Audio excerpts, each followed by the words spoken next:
Texas is in the thick of the season, but we need to check in on recruiting. There's still some key position groups up in the air. Justin Wells, recruiting aficionado at Inside Texas, is here to give us the quick update on where we stand. Inside Texas is the best place to stay up to date on the latest recruiting news and more. Subscribe to InsideTexas.com today. Link in the description. Texas is taking it down to the wire with a lot of guys in this small class. Who can we land? Without further ado, let's get into it. Justin, welcome back, and let's pick up from last month's update. Wide receiver is a position of need this season, but it appears our pursuit of five-star Ryan Wingo took a turn. What's the latest on his October 25th announcement, and what's the plan after that?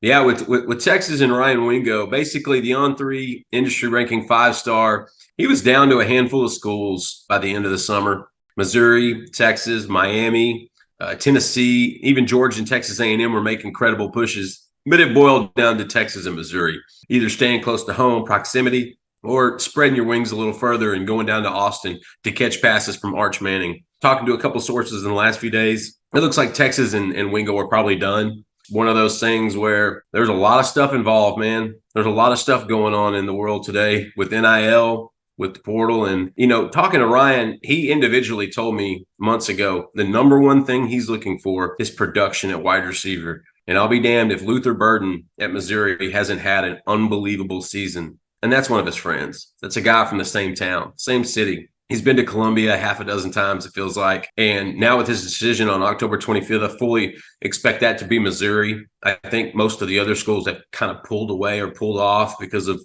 how this has gone. Now Texas has to reverse course a little bit.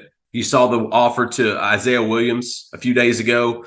That's the wide receiver out of Tampa Bay, Carrollwood Day, same high school as Solomon Williams, Texas target, edge target. He's committed to Florida. He's got great tape. From what I understand, he's pretty solid to Florida. But this is Texas. They had him on their board for a reason, so they're going to shoot their shot. They're going to look at him. I know the Oregon commit out of Newport Beach, Jordan Anderson, has been discussed a little bit, but I don't necessarily see Texas pushing that much in that direction. JoJo Stone out of Georgia, out of Fairburn, Georgia. He was an LSU commit.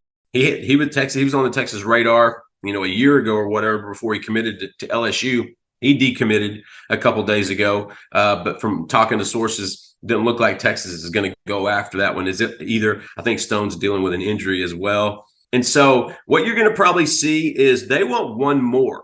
They want one more receiver from high school if they can. If it's an Isaiah Williams, if it's a Jordan Anderson, if it's someone of that sort, I think they would absolutely jump in. But if they don't, it's going to be portal season. They're going to go get at least one, possibly two really good receivers for the next level to go along with Jonte Cook and DeAndre Moore. They love what they have in these young receivers. They just don't want to have just those guys next year. Because you're looking at Xavier Worthy and Adonai Mitchell going in the top couple rounds of the draft. Whittington is probably going to exhaust all of his eligibility. He's been on the 40 acres, feels like, for years. And so it's going to open some opportunities. This is a vertical offense, and the quarterbacks are equipped to do just that. So it will not be difficult to find a couple starting receivers in the portal. And if they don't land a third high school kid in this class, I fully expect that's the way they'll go.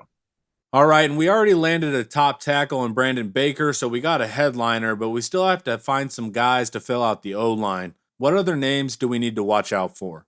Yeah, DeAndre Carter's probably the priority right now. Problem is he's committed to Auburn, and I believe he's not the only one. He's one of the only offensive line commits in that class, and we're in mid-October. So Hugh Freeze is really putting the clamps down to make sure Carter sticks with his Auburn pledge, but Texas doesn't care. Texas is building a pipeline, a sustainable one to modern day right now, one of the power programs in the country. They're getting closer to Carter. How much remains to be seen, but they made a real impression on him in that official in late September. They really did. And then Texas and, Sark and those guys went to see modern day last Friday, and they were able to get a little, see him in person, and the players absolutely love when they could look over and see those coaches made that trip to come see him. Weston Davis, I don't think he remains an A&M commit, but I'm not sure where he goes. I know Texas likes him, but doesn't love him. And so that's going to be an interesting transition. Blake Ivy, He's one that I felt like was always going to commit to LSU. And A&M came in, earlier in the year and really made a good push. Texas stays in touch with him, but if he decommits from A&M and that's a possibility, there could be a mass exodus from that cycle here in the next month or so. We're approaching respect my decision season. We're approaching decommitment season, and so he's also one that could possibly be in the mix. But right now, I feel like DeAndre Carter is the priority. That's the guy they really, really want to flip to finish off this O-line cycle. Good stuff. And then let's examine the opposite side of the trenches. Texas is still looking to bring in a third edge in Solomon Williams. Where do things stand there? They want Solomon. They were early on that evaluation. They love the upside of the Florida native. Texas A&M jumped in here recently and really made an impression. He's been on campus there a handful of times, and so that bodes well for the Aggies. But with their class kind of being a little up in the air right now, Texas is not going to let up on Solomon Williams. They want three edge guys in this class. That's I think it's the number. They're definitely going to look in the portal for one more for next season, kind of more of a veteran. But Solomon's still on the radar, and so I do think A&M leads for Williams right now. But I also think you got to watch what's happening in College Station because Draylon Miller was only the beginning. There are a number of kids that you could see decommit over the next few weeks. And so with that happening, sometimes that tends to deter a lean into a not so lean. And Texas is probably the other school that has put in the most effort and really made the biggest push. And so Solomon, they'd love to bring him in, but if not, and if so, they're still going to look for one guy in the portal. And finally, the secondary is of key interest as well, and we're still after a lot of the same names. What's the current state of defensive back recruiting?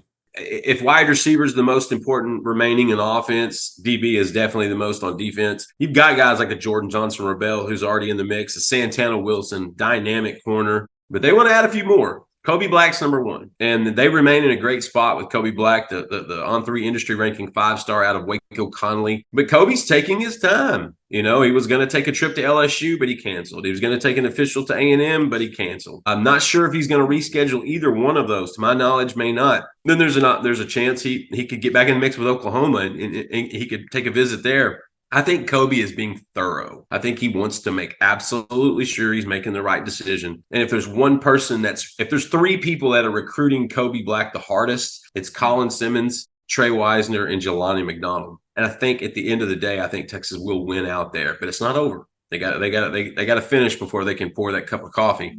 Wardell Mack, if Florida's season would have, the way it started, it looked like Mack would have been an easy guy to take. The Louisiana native, he is a numbers buster. You take that kid in every cycle, in every class, he can play ball. And Texas, and he's got a great relationship with Texas. They still talk, him and Terry Joseph and that group on a regular. This is a good recruitment. But they're looking at those Florida kids. It goes with Isaiah Williams, a wide receiver committed to Florida. And Florida's looking at Texas commits, Jarrett Gibson and DeAndre Robinson. It's funny how those two have kind of butted heads over the cycle. And then you have Corey Gibson, who's committed to Clemson. Obviously, he suffered an injury and he's not playing right now. And I think a lot of schools kind of pulled off of him after that, but Texas never did. They stayed. He told me Texas recruits him the same as before he committed to Clemson. But I think he's really solid there right now. The only thing that would change would be how the injury, the rehab, and all that situation plays out over the next few months, because he's an early enrollee. And sometimes when you're banged up or you've got something you're dealing with, mom doesn't want to have to worry about you 3-hour flight away. They'd rather it be a 2-hour drive south.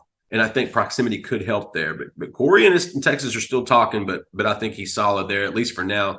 But last but not least, you got Xavier Filsaime. And that's a guy, if Texas fans are saying, who's that? Well, that's a 5-star athlete out of McKinney that Texas took a while to identify and offer. Now, he committed to Florida, I believe, in the summertime. He's got connections to Florida. I believe he has a handful of coaches that he knows. He's from Florida, matter of fact, close with a handful of those coaches on that staff. And he's a dynamic guy. And I love that Texas came in the mix. Now, how much he's going to, look around remains to be seen. But that's a recruitment that I'm glad to see Texas jumped in, especially if they're not going to be able to flip Gibson and they're kind of looking for one more safety in this cycle. They're definitely going to look in the portal because they'll probably lose Jaron Thompson and Jalen Catalon. And you don't want Derek Williams, starting back there by himself. And so they're definitely going to do that. But, you kind of wish they would have identified Phil Same earlier. You kind of wish the safety coach of Texas would have actually seen his film and known that this was kind of a no-brainer type of offer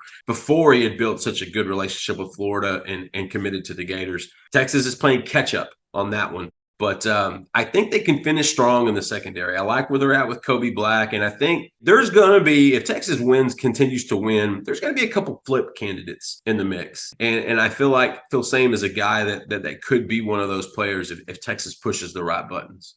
You're the man, Justin. Thank you for coming on and enlightening us on all the latest recruiting updates as we get kind of closer to signing day. Please let the viewers know where they can follow all the latest breaking news and recruiting. Yeah, come hang out with us at InsideTexas.com. We have an incredible community, man. We absolutely love what we do every day. It's a seven day a week, 24-hour a day job. As everyone knows, college football has 2 seasons, football season and off season. It never ends. And we got basketball, we got baseball, but recruiting and team stuff is where we really hang our hat. And come sing us, come hang out. I'm on Twitter at JustinWells2424, but more importantly, InsideTexas.com. Come see us. Let us earn your business. And that's a wrap on Justin Wells. Head over to InsideTexas.com and sign up today. Thanks for hanging out. Watch some more of my videos here. And don't forget to like, subscribe, and share if you want to support quality Texas content. As always, hook 'em.